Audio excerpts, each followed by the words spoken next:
డబ్బు, అనారోగ్యం, ఉద్యోగం, వ్యాపారం, అప్పులతో బాధపడుతున్నారా? మీకోసమే launch your future programme.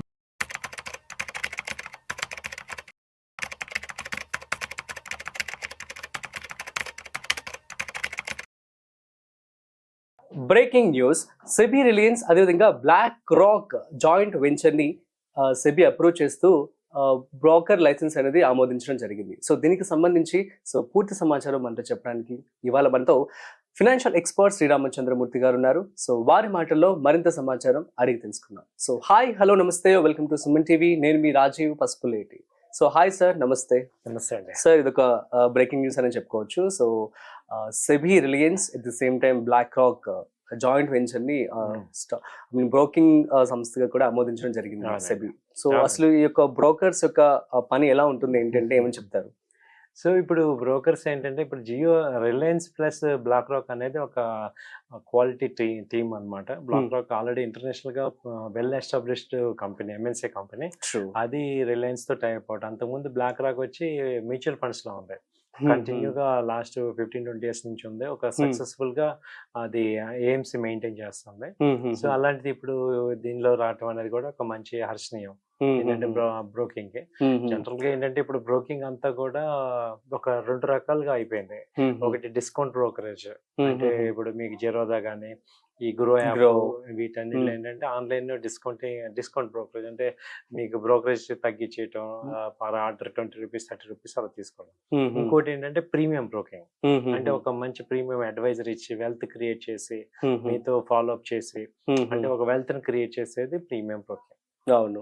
So ఇప్పుడు ఈ 2 రకాలుగా అయిపోయాయి. ఇప్పుడు ఈ జియో బ్లాక్ రాక్ పొజిషనింగ్ ఎలా ఉంటుందో చూడాలి. అంటే రిలయన్స్ కూడా యాడ్ అయింది కాబట్టి మేబీ కొత్త ఒరవడిని తీసుకొస్తారు. అయితే వీళ్ళు ఏంటంటే ఎక్కువ ఏ టూల్స్ వాడచ్చేమో, ఆర్టిఫిషియల్ ఇంటెలిజెన్స్ వాడి కొత్తగా ఇన్వెస్ట్మెంట్ కి రీడిఫైన్ చేస్తారేమో చూడాలి. సో అయితే ఒక వెల్కమ్ మార్పే మంచి ఛాన్స్ ఉంది. సో వాళ్ళ యొక్క ఇప్పుడు ఇవాళ ఏ బ్రోకర్ అయినా కానీ మెయిన్ రోల్ ఏంటంటే వాళ్ళు ఇన్వెస్టర్స్ కి హెల్ప్ చేయటం, వాళ్ళ ఫండ్స్ గ్రో అయ్యేటట్టు మంచి క్వాలిటీ అడ్వైజ్ ఇస్తే ఆటోమేటిక్ గా రెస్పెక్ట్ ఉంటది వాళ్ళకి. ట్రూ.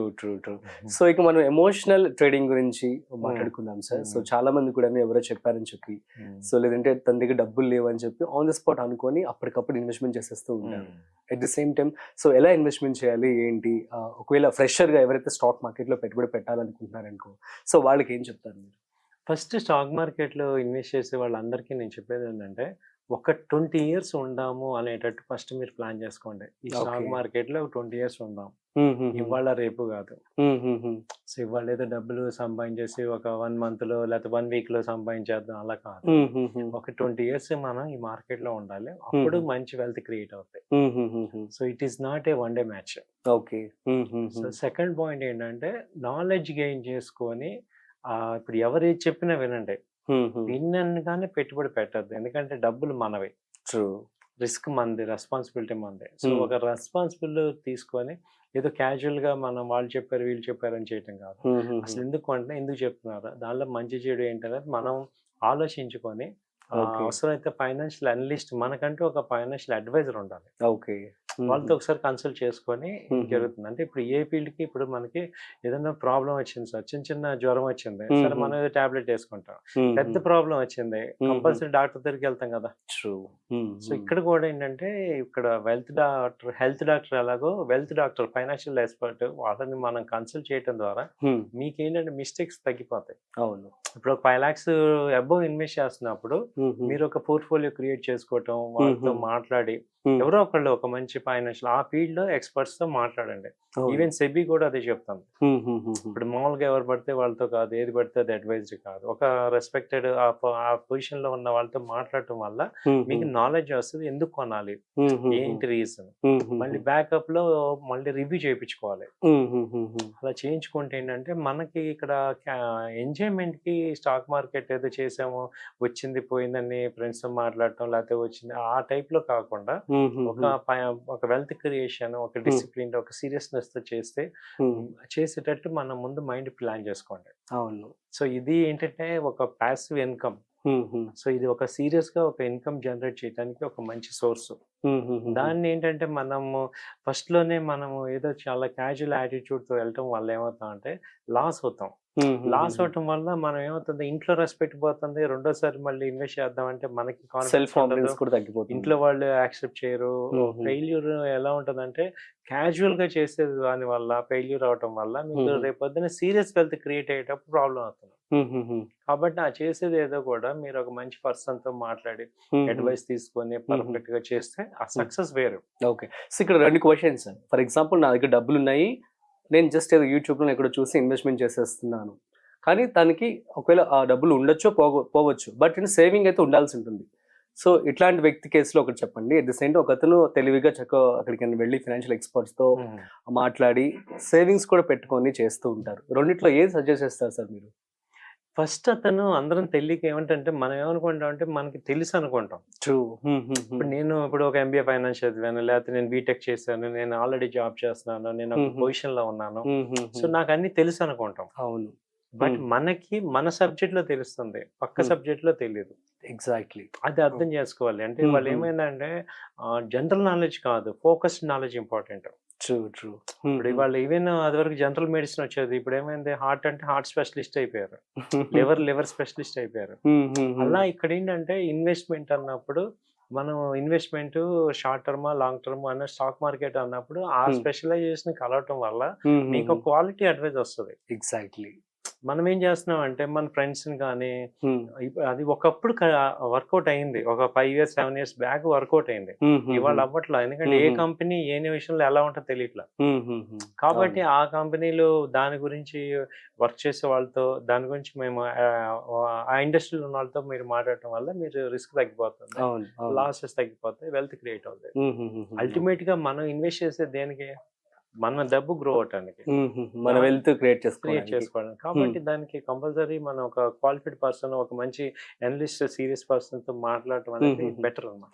అరౌండ్ గా ఒక పర్సన్ తో, ఒక ఫైనాన్షియల్ ఎక్స్పర్ట్ తో సజెషన్ తీసుకోవచ్చు కదా. ఒక లాంగ్ టైమ్ జర్నీ నడవాలి అంటే సో మనకి ఎంత ఖర్చు అయ్యే ఛాన్స్ ఉంటుంది ఒక కామన్ హ్యూమన్ బీయింగ్ కి? ఇప్పుడు ఖర్చు అంటే ఇక్కడ ఒకటి ఉంది సార్. ఇప్పుడు మనం ఒక 1000 రూపాయల కోసం లేకపోతే 2000 కోసం చూసుకుంటే, ఇప్పుడు చిన్న ఎగ్జాంపుల్ చెప్తాను నేను, మనం జనరల్ గా వాడే ఎగ్జామ్. ఇప్పుడు యాక్చువల్ గా ఎవ్రీ 6 months ఒకసారి టీత్ కనుక క్లీన్ చేయించుకుంటే, టీత్ ఎవరన్నా క్లీన్ చేయించుకుంటారా? చేయించుకో, ఒక 1000 రూపాయలు అవుతుంది. కానీ ఏమవుతుంది, ఆ టీత్ ఒక 5 ఏళ్ళు అయ్యేపాటికి ఆ టీత్ ఏమవుతున్నాయి, ప్రాబ్లం వస్తుంది. టీత్ కి వెళ్ళి డెంటల్ లైన్ దగ్గరికి వెళ్తే 10,000 20,000 మినిమం అయిపోతుంది. అవును. సో 1000 రూపాయల కోసం 6 months ఒకసారి క్లీనింగ్ చేయించుకోమంటే మనం ఇవ్వలేక కాదు, అవేర్నెస్ లేక. అవును. రూట్ కెనాల్ అనగానే 10,000 12,000 వెళ్ళిపోతుంది. అటు ప్రాబ్లం టీత్ పోగొట్టుకుంటున్నాం, అటు పెయిన్ ఫేస్ చేస్తున్నాం, మరి ఏం చేస్తున్నాం? అదే ఇప్పుడు ఒకప్పుడు అది ఓకే, ఇవాళ మేము చెప్పేది ఏంటంటే మా కాలంలో అది అయింది, బట్ మేము ఉన్నాం కాబట్టి మేము మీకు ఏంటంటే అవేర్నెస్ చేస్తున్నాం. అవును, నిజంగా చెప్తున్నా, ఎవ్రీ 6 months ఒకసారి టీత్ వెళ్ళండి. అవును, ఇది ట్రూ. అది 1000 రూపాయల కోసం చూసుకుంటే మన టీత్ మళ్ళీ రావు.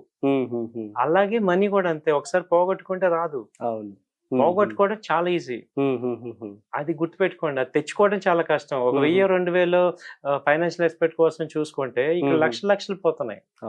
ప్లస్ ఒక్కసారి ఫెయిల్ అయితే ఆ ఇంపాక్ట్ ఇంట్లో ఉంటుంది, మళ్ళీ రీఇన్వెస్ట్ చేయలేము. ఆ పెయిన్, ఆ ఫెయిల్యూర్ అనేది ఏమవుతుందంటే చాలా మంది మీద ఇంపాక్ట్ అవుతుంది. మీరు మనం ల్యాక్ ఆఫ్ నాలెడ్జ్ వల్ల మార్కెట్ ని మొత్తం నెగిటివ్ చెప్తున్నాం. అవును. సో నా పాయింట్ ఏంటంటే, ఆ వెళ్ళేది ఏదో రైట్ అప్రోచ్ వెళ్ళండి, మంచి వెల్త్ క్రియేట్ అవుతుంది. ఇప్పుడు ఈ మార్కెట్ చాలా బాగుంది, ఇండియన్ మార్కెట్ చాలా మందికి మంచి అసెట్స్ ఇచ్చే, మన రీటైల్ క్లయింట్స్ కి ఇవ్వలేదు. కాబట్టి మీ అందరికి చెప్పేది ఏంటంటే, use a right advice, right persons తో మీట్ అవ్వండి, రైట్ రిజల్ట్స్ వస్తాయి. Okay sir, super, thank you so much. So guys, అర్థమైంది కదా. సో జాగ్రత్తగా మరి పెట్టుబడి చేసుకోండి. And that's it. సో మరొక ఇంట్రెస్టింగ్ కాంటెంట్ తో మళ్ళీ కలుద్దాం. అంతవరకు చూస్తూనే ఉండండి సుమన్ టీవీ.